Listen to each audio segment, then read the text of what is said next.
Chapitre 7. Comment faire un exposé court pour inciter à l'action. Un célèbre évêque anglais, pendant la Première Guerre mondiale, s'adressa aux troupes à Camp Upton. Les soldats allaient partir au front, et quelques-uns seulement savaient pourquoi ils se battaient. Je le sais, je les avais questionnés. Cependant, le dit évêque leur parla des bonnes relations internationales et des droits de la Serbie à garder sa place au soleil. Or, la moitié des hommes n'aurait pu dire si la Serbie était une ville ou une maladie, si bien que l'orateur aurait pu leur dire n'importe quoi. Pourtant pas un seul ne quitta la salle, des policiers militaires avaient été postés à toutes les issues pour prévenir leur fuite. Je ne veux pas diminuer les mérites de cet évêque. C'était un homme cultivé, et devant une assemblée d'ecclésiastiques il eût probablement été brillant, mais devant ces militaires il fut pitoyable. Pourquoi? De toute évidence, il ne savait ni le but précis de son intervention ni comment la faire.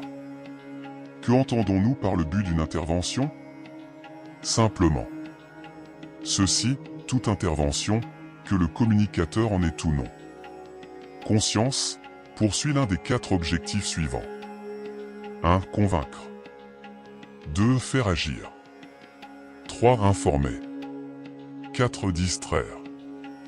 Illustrons cela par des exemples concrets, tirés de la carrière d'Abraham Lincoln.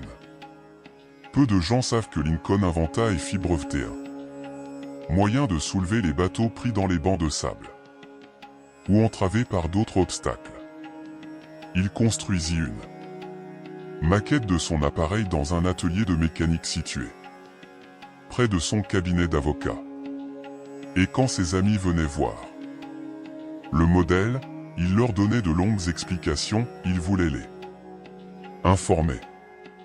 Quand il prononça son célèbre discours à Gettysburg, quand il donna sa première puis sa deuxième allocution inaugurale, quand Henri Clay mourut et qu'il fit son éloge funèbre, en toutes ces occasions le principal objectif de l'un en coin était de faire impression et de convaincre.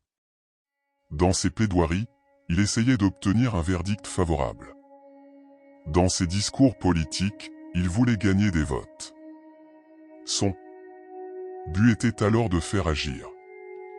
2 ans avant d'être élu président des États-Unis, Lincoln donna une conférence sur les inventions. Il voulait distraire. C'était son intention. Malheureusement, il n'obtint pas beaucoup de succès. Sa carrière de conférencier populaire fut une nette déception à tel point que, dans une ville où 2 devaient parler, personne ne se dérangea pour venir l'écouter. Mais il connut une réussite remarquable dans les autres genres de discours. Certains sont devenus classiques. Pourquoi? Parce qu'il connaissait bien son objectif et le moyen de l'atteindre. Beaucoup d'orateurs n'alignent pas leur objectif sur celui de la réunion, aussi échouent-ils souvent. Un membre du Congrès des États-Unis fut un jour hué, sifflé, et dut quitter le vieil hippodrome de New York, parce qu'il avait inconsciemment, sans doute, mais bien imprudemment voulu faire une conférence éducative. La foule n'aime pas recevoir de leçons. Elle veut être distraite. Elle l'écouta patiemment, poliment, pendant 10 ou 15 minutes, espérant que ce serait vite fini. Mais l'orateur poursuivant, la patience du public s'émoussa. Quelqu'un commença à applaudir ironiquement, d'autres suivirent, et en un instant 1000 personnes se mirent à siffler et vociférer. L'orateur obtus, incapable de percevoir le mécontentement de l'auditoire, eut le mauvais goût de continuer. L'excitation reprit de plus belle. L'impatience fit place à la colère, le public décida de le faire taire, et la tempête de protestation devint de plus en plus bruyante. Finalement, les hurlements et le vacarme couvrirent la voix de l'orateur. On ne l'aurait pas entendu à 20 pas. Il fut obligé d'abandonner, dut reconnaître son échec et se retira humilié. Profitez de cet exemple. Adaptez votre exposé à l'auditoire et aux circonstances, en se demandant auparavant si son désir d'informer correspondait à ce que voulait entendre ses auditeurs. Le parlementaire n'aurait pas subi un échec aussi cuisant. Choisissez un des objectifs indiqués ci-dessus. Seulement après avoir étudié l'auditoire et le but de la réunion, pour vous guider dans la construction d'une communication. Ce chapitre se limitera aux interventions courtes qui veulent inciter à l'action. Les 3 suivants seront consacrés aux autres objectifs des interventions ou des discours, à savoir informer, convaincre, distraire. Chacun exige l'élaboration d'un plan différent et présente des écueils qui doivent être évités. Voyons d'abord comment préparer une intervention. Pour faire agir l'auditoire, y a-t-il un moyen d'agencer nos propos qui nous assure de parvenir à nos fins? Ou est-ce un effet du hasard? Je me souviens d'en avoir discuté avec mes associés quand mes séminaires commencèrent à se propager dans tout le pays. En raison du nombre croissant des participants, nous limitions à 2 minutes le temps de chacun.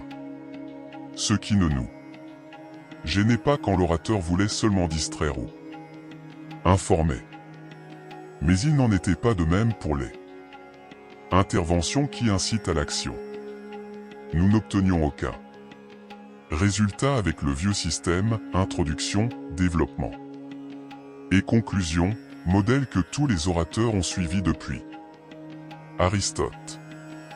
Il fallait trouver un plan inédit qui assure la réussite d'un exposé de 2 minutes. Nous nous sommes réunis à Chicago, Los Angeles et New York. Nous avons fait appel à tous nos animateurs, plusieurs étaient professeurs d'éloquence dans des universités, d'autres hommes d'affaires de grande classe ou publicistes renommés. Nous espérions, grâce à cet ensemble de cultures diverses, découvrir une méthode nouvelle qui réponde à nos besoins actuels pour inciter l'auditeur à l'action. Nous n'avons pas été déçus de ces discussions sorties là. Formule magique pour inciter à l'action ou formule motivante. Nous avons commencé à l'utiliser dans nos entraînements et nous avons continué depuis. Qu'est-ce que cette formule? La voici, d'abord l'événement. Commencez par un fait, une histoire qui illustre le message que vous voulez transmettre. Ensuite l'action. En termes clairs et précis, dites exactement ce que vous désirez que votre auditoire fasse. Enfin le bienfait. Faites ressortir l'avantage ou le bienfait qui en résultera pour l'intéressé. Cette formule motivante convient parfaitement au rythme rapide de la vie moderne. Les conférenciers ne peuvent plus se permettre des longueurs.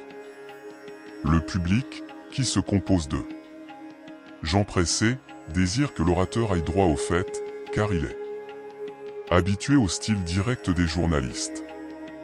Il est accoutumé aux formules percutantes de la publicité où chaque mot a son importance. Chaque mot a sa raison d'être. La formule magique vous permet d'obtenir l'attention et de la concentrer sur le point capital de votre message. Elle évite le recours aux plates formules préliminaires telles que « je n'ai pas eu le temps de me préparer » ou « quand le président m'a désigné pour parler, je me suis demandé pourquoi il m'avait choisi ». Le public ne s'intéresse pas aux excuses ni aux justifications, vraies ou fausses. Il veut des faits.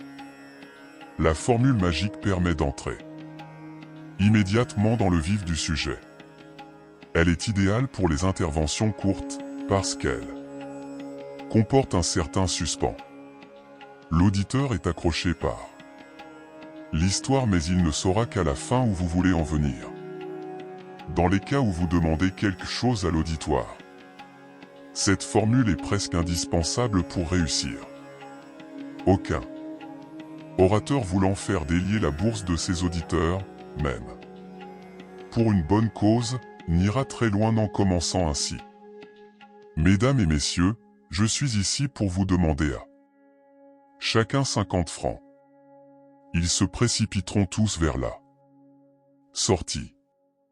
Mais s'il décrit sa visite à l'hôpital des enfants malades, où il a vu un cas particulièrement poignant nécessitant une contribution financière en vue d'une opération urgente, et qu'il la demande au public, ses chances seront considérablement augmentées.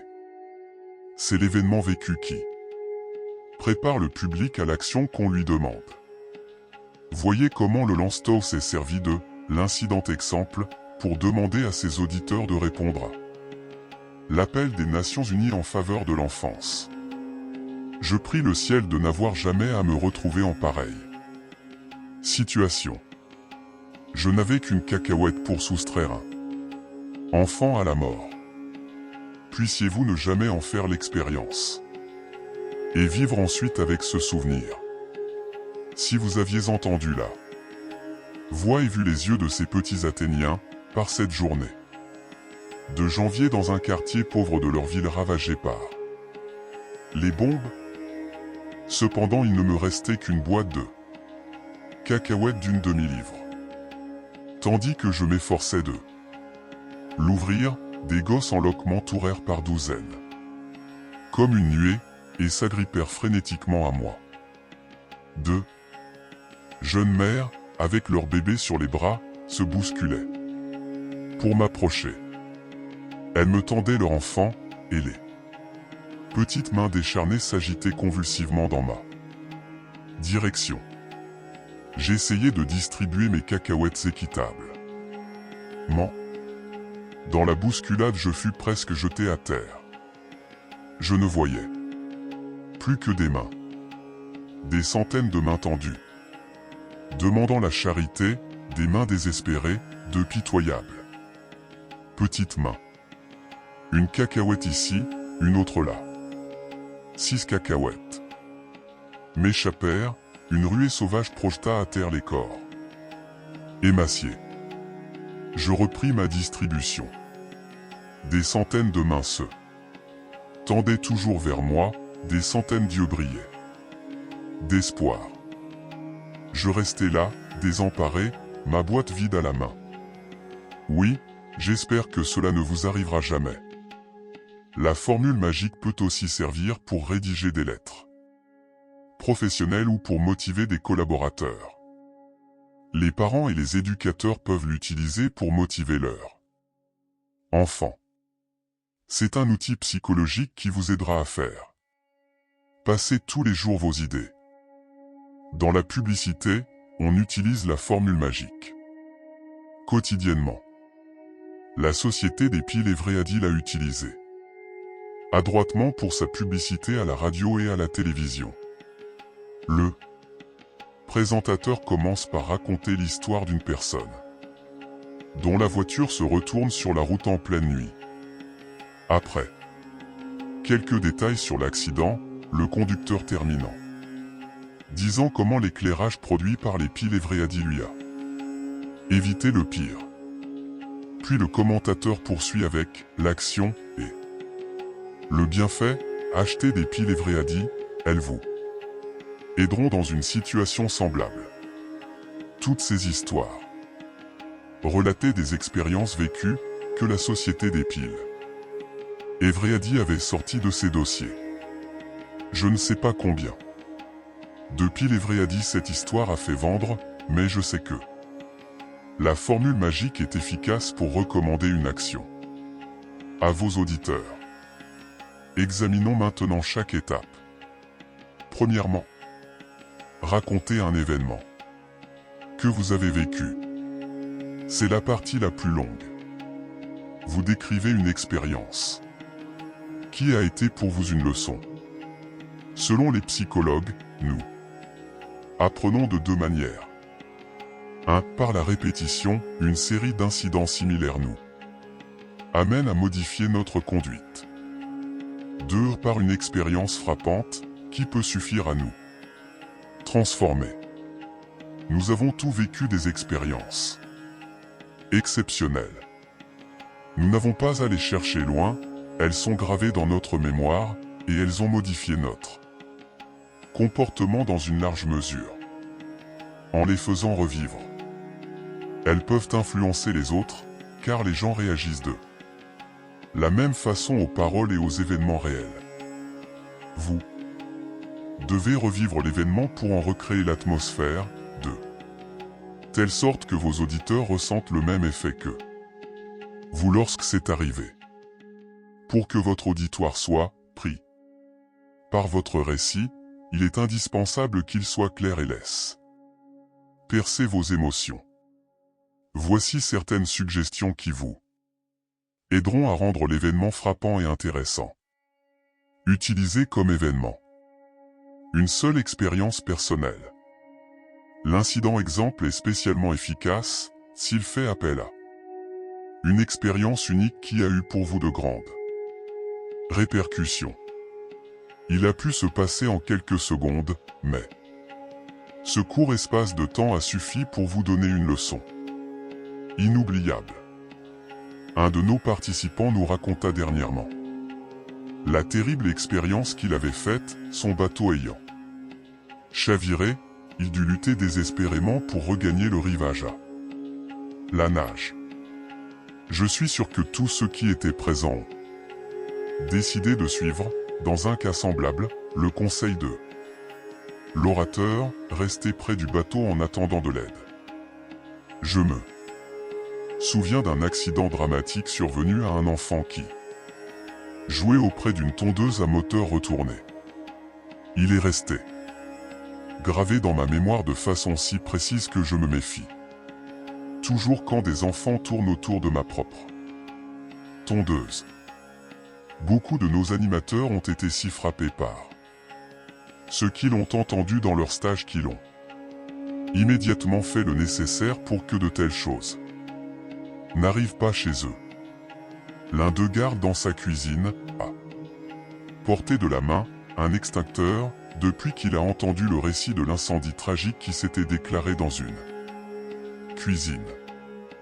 Un autre a étiqueté toutes les bouteilles contenant un produit toxique et les a rangées hors de portée de ses enfants, après avoir entendu une mère bouleversée raconter comment elle avait trouvé son enfant inanimé dans la salle de bain, une bouteille de poison dans la main. Une expérience personnelle, unique, mais qui vous a marqué et que vous n'oublierez pas, constitue la base indispensable d'un exposé pour inciter à l'action. Avec un exemple de ce genre, vous inciterez vos auditeurs à agir. Si cela vous est arrivé, ils penseront que cela peut leur arriver aussi et qu'il est préférable de suivre votre conseil. Commencez votre exposé par un détail de l'événement. Une des raisons de commencer votre intervention par un événement est que celui-ci accroche immédiatement l'attention. Certains orateurs échouent parce que trop souvent ils débutent par des répétitions, des clichés ou des excuses qui n'intéressent personne. N'ayant pas l'habitude de parler en public est particulièrement mauvais, mais d'autres lieux communs sont aussi déplorables. Donnez des détails sur le choix de votre sujet, révélez que vous n'êtes pas bien préparé, on le découvrira toujours assez tôt.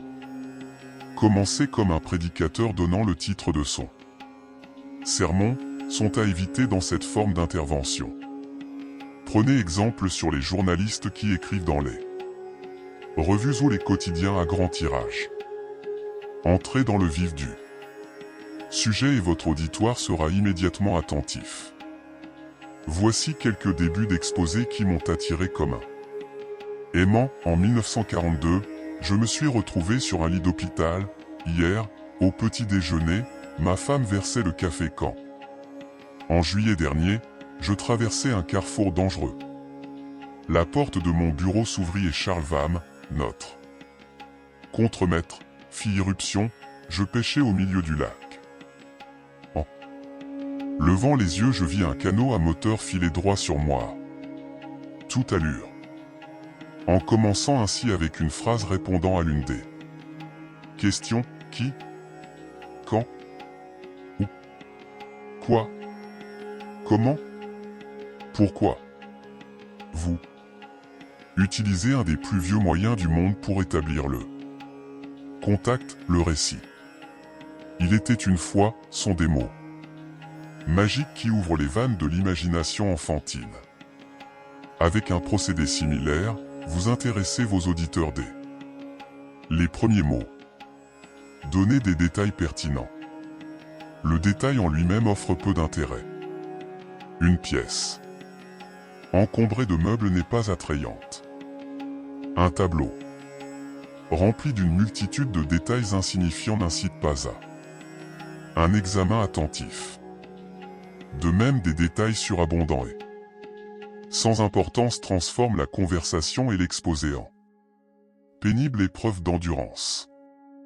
Le secret est de sélectionner les détails qui mettront en valeur ce que vous avez à dire. Si vous voulez faire admettre à vos auditeurs qu'il leur faut faire réviser leur voiture avant de partir en voyage, les détails de votre exemple doivent être axés sur ce qui vous est arrivé, parce que vous ne l'avez pas fait avant de prendre la route.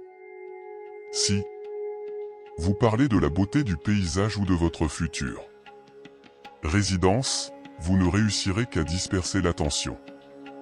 Mais le détail pertinent, évoqué dans une langue colorée, précise, est le meilleur moyen de faire revivre l'incident tel qu'il s'est passé. Annoncez simplement que vous avez eu un accident dû à votre négligence et plat, sans intérêt et à peu de chances d'inciter quiconque à être plus prudent au volant. Mais si vous brossez un tableau verbal de votre peur, avec toute la puissance que permet le vocabulaire, vous graverez la scène dans l'esprit de vos auditeurs. Voici comment un de nos participants s'y est pris pour recommander la prudence. Sur les routes verglacées, je conduisais ma voiture vers le nord en Indiana, le matin, juste avant Noël en 1949. Dans la voiture se trouvait ma femme et mes 2 enfants. Depuis plusieurs heures, nous roulions sur une patinoire. Le plus léger coup de volant et nous dérapions. Peu de conducteurs essayaient de dépasser. Les heures s'écoulaient aussi lentement que les véhicules. Enfin, j'arrivais en terrain découvert. Le soleil avait fait fondre la glace, et j'appuyais sur l'accélérateur pour rattraper le temps perdu. D'autres voitures firent de même. Chacun semblait soudain pressé d'arriver le premier à Chicago. Les enfants chantaient sur la banquette arrière. La tension diminuait. Brusquement, la route se mit à monter et nous trouvâmes de nouveau dans les bois. Comme ma voiture, lancée à toute allure, parvenait au sommet de la côte, je me rendis compte trop tard que le versant exposé au nord n'avait pas encore été touché par le soleil et que la route ressemblait à un miroir. En un éclair, je vis 2 automobiles renversées devant nous. La mienne fit une embardée terrible pour atterrir sur le bas-côté, mais toujours sur ses roues. Malheureusement, le véhicule qui nous suivait dérapa lui aussi et vint s'écraser sur nous, enfonçant les portières et nous couvrant d'éclats de verre. L'abondance de détails permet ici au public de se représenter la scène. Après tout, ce que vous recherchez est de faire voir à vos auditeurs ce que vous avez vu, de leur faire entendre ce que vous avez entendu, de leur faire éprouver ce que vous avez ressenti. La meilleure manière d'y parvenir est de bien Choisir les détails. Comme on l'a dit au chapitre 4, toute la préparation d'une intervention consiste à répondre aux questions qui, quand, où, comment, pourquoi. Vous devez exciter l'imagination de vos auditeurs en leur brossant un tableau verbal. Revivez votre expérience en la racontant. L'orateur doit non seulement user de détails qui font image, mais encore revivre l'expérience qu'il rapporte. C'est là que paroles et actions doivent s'imbriquer. Tous les grands orateurs possèdent le sens du drame, mais ce n'est pas une qualité si rare. La plupart des enfants la possèdent. 2. Nombreuses personnes que vous connaissez ont un visage expressif, un sens du théâtre et le don de mime, souhaitable pour recréer une situation. La plupart d'entre nous sommes pourvus de ces talents que nous pouvons développer avec un peu d'effort et de pratique. Plus votre communication sera animée, plus elle marquera votre auditoire. Même si elle est truffée de détails, elle paraîtra fade si vous ne la racontez pas avec l'accent de la vérité. Si vous parlez d'un incendie, faites-nous participer à l'émotion de la foule pendant que les pompiers le combattent. Vous relatez une discussion avec votre voisin. Revivez-la. Mimez-la. Vous expliquez comment vous vous êtes débattu dans l'eau quand la panique vous a pris. Que votre auditoire ressente vos efforts désespérés en ces terribles moments. L'un des buts de l'exemple est qu'on s'en souvienne. Vos auditeurs se le rappelleront d'autant plus qu'ils l'auront revécu avec vous. Ainsi, l'honnêteté de George Washington est passée à la postérité à cause de l'incident du cerisier, que raconte Wim, son biographe. Le Nouveau Testament est rempli de règles morales renforcées par des exemples humains, comme l'histoire du bon samaritain. Grâce à l'incident exemple, on retiendra mieux votre exposé.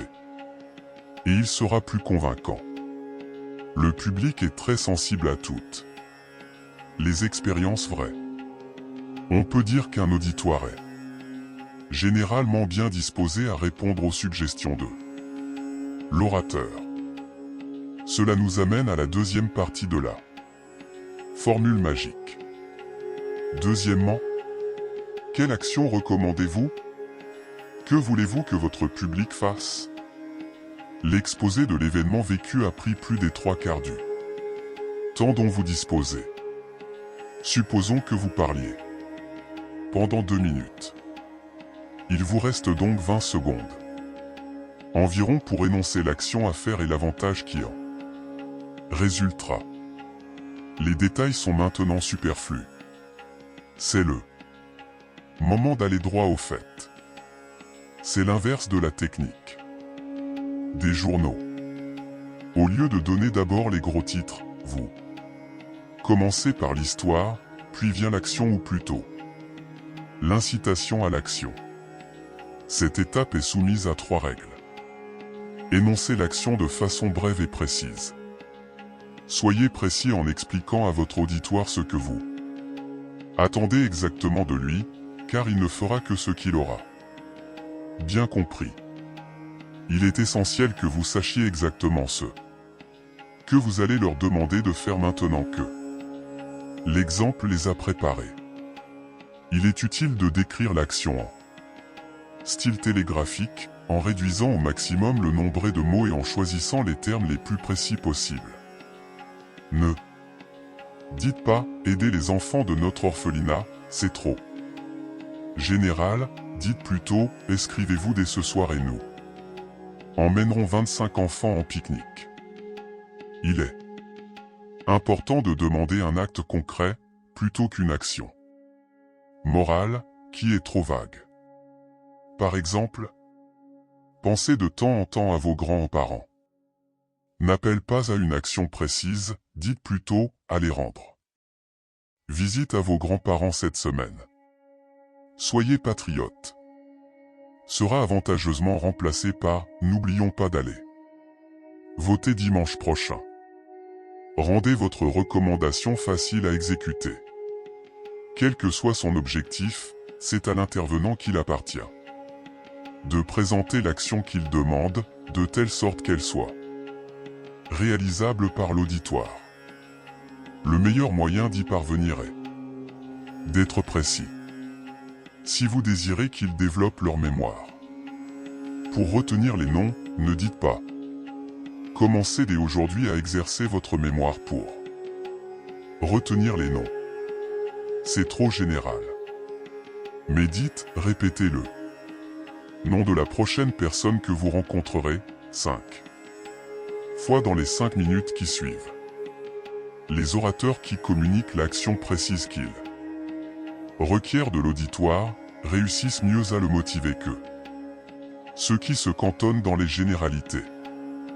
Dire, signez la carte de vœux de bon rétablissement placée sur cette table sera plus efficace que de prier vos auditeurs d'envoyer leur carte ou d'écrire à un camarade qui se trouve à l'hôpital pour savoir si l'argument doit être présenté de façon négative ou positive.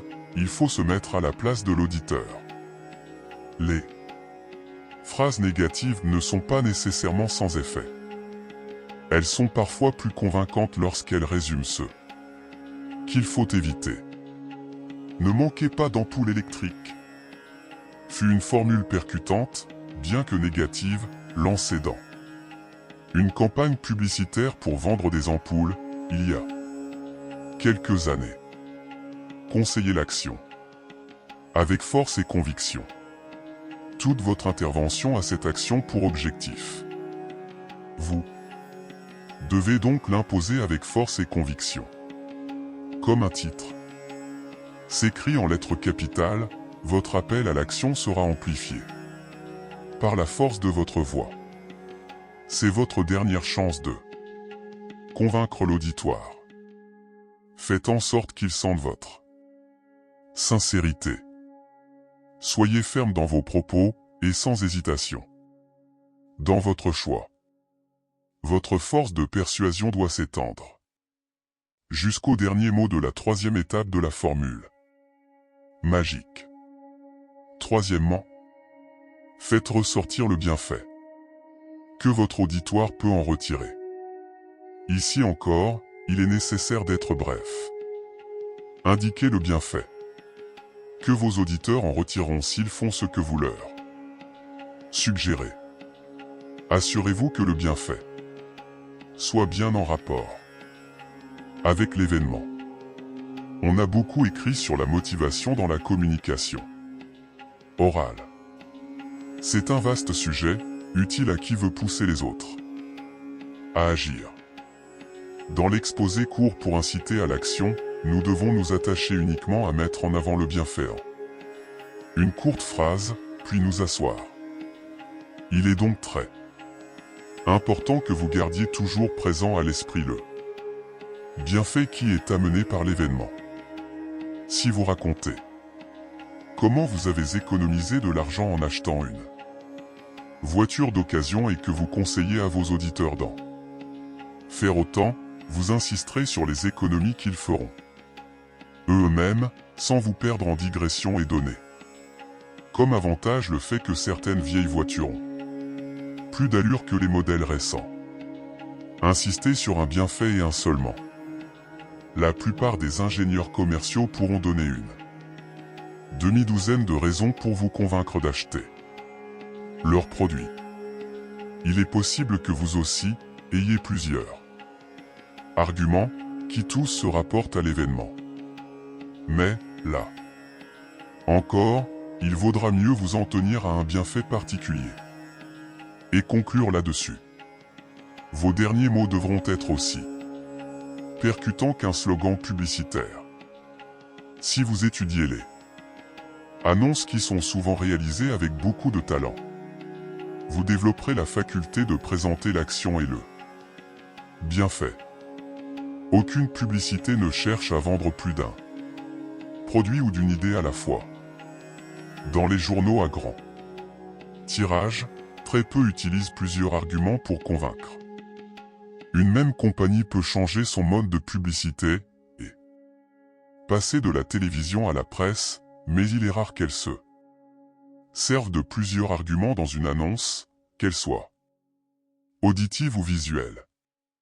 En faisant cette étude, vous serez surpris de constater combien la formule magique est utilisée pour amener les consommateurs à acheter, et vous vous rendrez compte du lien qui unit la publicité et la vente. On peut présenter l'exemple différemment en utilisant des objets, en faisant une démonstration spectaculaire, en citant des témoignages d'experts, des statistiques ou des preuves. Par analogie, nous en reparlerons au chapitre 13 sur la préparation d'un discours, d'une conférence. Dans ce chapitre, nous nous sommes limités à l'incident exemple personnel, car c'est de loin le plus facile et le plus convaincant.